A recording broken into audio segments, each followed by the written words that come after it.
আজকে বানাবো ডাকি মাছের ভর্তা। প্রথমে ডাকি মাছটা কেটে ধুয়ে পরিষ্কার করে এনেছি। এখন একটা কড়াই বসিয়ে সামান্য তেল দিয়ে হালকা ফ্রাই করে নেব। হালকা ফ্রাই হয়ে যাওয়ার পর নামিয়ে নিয়েছি। তারপর পেঁয়াজ কেটে নিয়েছি।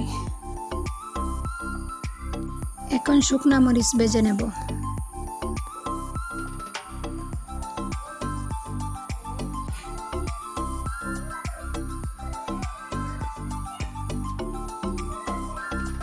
এখন ডাকি মাছটার কাটা বেছে নেব।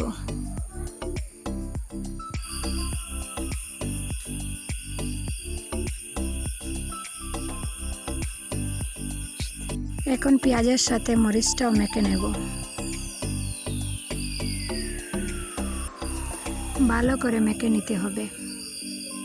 মেখে নিয়ে তারপরে একটু সরিষার তেলও দিয়েছিলাম। এই তো আমার রেডি হয়ে গেল ডাকি মাছের ভর্তা। খুব মজাদার একটা রেসিপি, আপনারাও বাড়িতে ট্রাই করবেন।